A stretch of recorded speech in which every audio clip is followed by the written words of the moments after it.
നമസ്കാരം.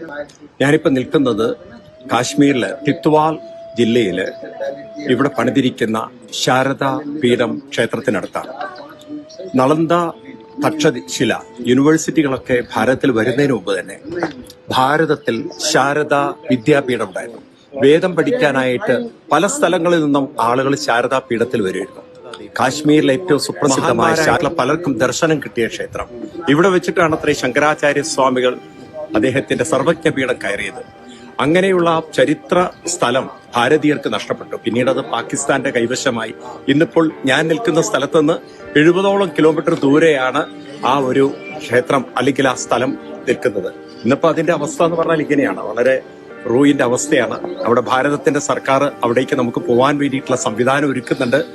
ഇവിടെ തന്നെ നിങ്ങൾക്ക് കാണാം, ഈ വശത്ത് ഈ റോഡിലാണ്, അതിന്റെ മറുകരയിലാണ് ഇപ്പൊ ഞാൻ നിൽക്കുന്നത്.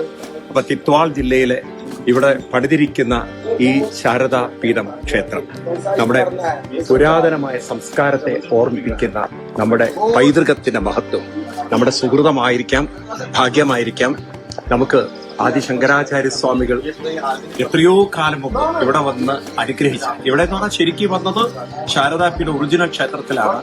ഇന്നിപ്പോ നമുക്ക് അവിടെ പോകാൻ പറ്റില്ല. പക്ഷെ അതിന്റെ പ്രതീകാത്മകമായ ക്ഷേത്രം ഇവിടെ ശൃംഗേരി ശാരദാ പീഠത്തിന്റെ ആചാര്യന്മാരുടെ കാർമ്മികത്വത്തിൽ ഇവിടെ പ്രതിഷ്ഠിക്കാൻ സാധിച്ചിട്ടുണ്ട്. നമ്മുടെ ഒരു ഭാഗ്യമാണ്. ഇവിടെ വരാൻ സാധിച്ചത് ഗുരുക്കന്മാരുടെയും അല്ലെങ്കിൽ ആദിശങ്കരാചാര്യ സ്വാമികളുടെ അനുഗ്രഹം.